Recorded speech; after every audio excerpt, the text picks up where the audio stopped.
Sebelumnya, Assalamualaikum warahmatullahi wabarakatuh. Halo guys, kembali lagi bersama saya Siti Umawati Asobanyo.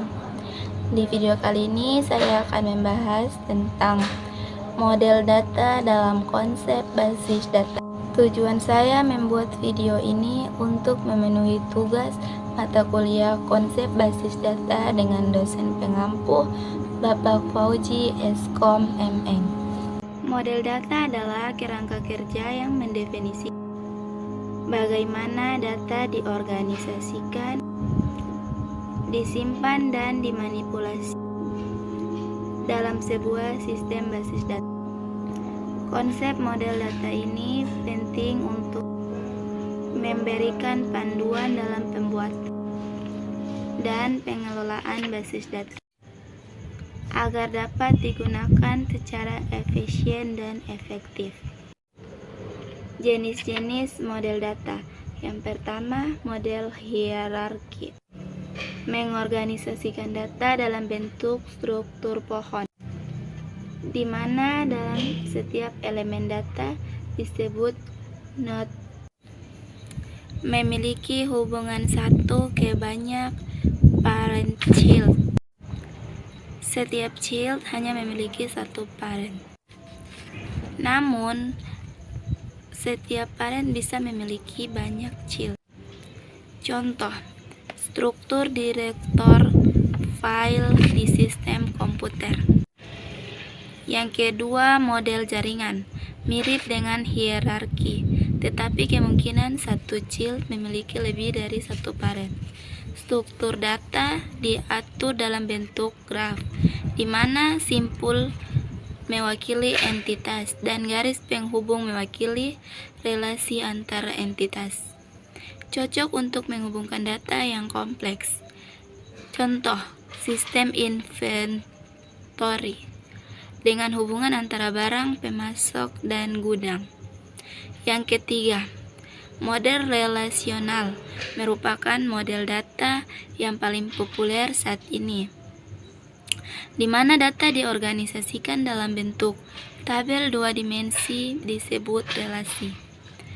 Setiap tabel berbasis record dan kolom atribut, dengan setiap baris memiliki kunci unik. Tabel-tabel dapat dihubungkan satu sama lain menggunakan kunci asing. Yang keempat, model entity. Model ini digunakan untuk merancang basis data di tingkat konseptual. Data direpresentasikan sebagai entitas, objek nyata dalam hubungan dalam dunia nyata, dan hubungan relasi antar entitas tersebut.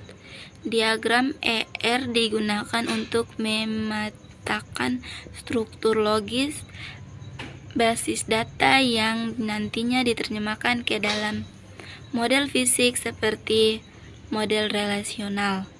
Contoh, diagram ER yang menggunakan hubungan antara mahasiswa, dosen, pelajar, dan mata kuliah di sebuah universitas. Kelima, model berorientasi objek. Mengintegrasikan prinsip-prinsip pemrograman berorientasi objek ke dalam basis data.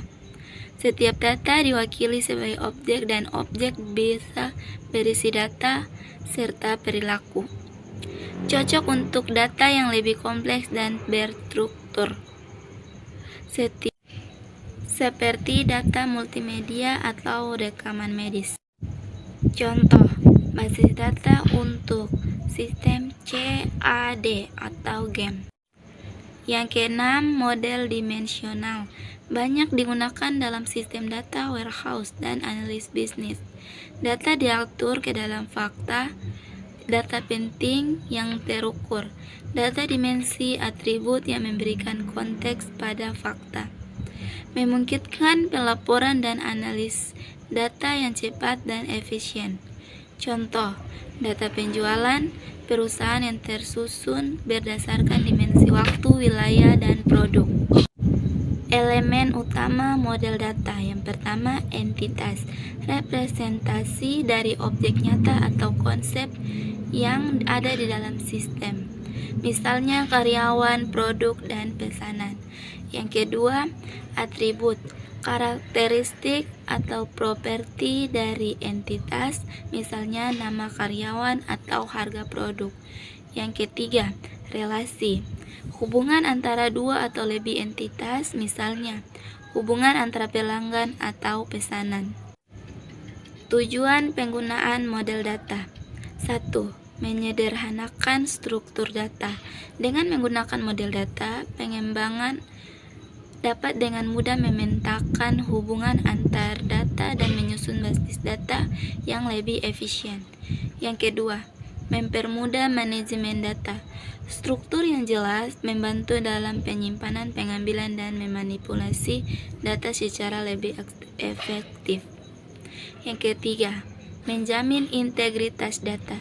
Model data memfasilitasi penegakan atau aturan batasan pada data, seperti kunci primer dan kunci asing, untuk menjaga konsisten dan integritas data. Yang keempat, mendukung kebutuhan bisnis. Basis data yang didesain berdasarkan model yang tepat dapat mendukung analis dan pelaporan yang relevan dengan kebutuhan bisnis. Dapat disimpulkan, model data adalah dasar dari desain dan pengelolaan basis data yang memainkan peran penting dalam memastikan sistem basis data bekerja dengan optimal dan sesuai dengan kebutuhan pengguna. Pemilihan model data yang lebih tepat tergantung pada kompleksitas dan jenis hubungan antara data yang dibutuhkan oleh aplikasi atau sistem yang akan dibangun.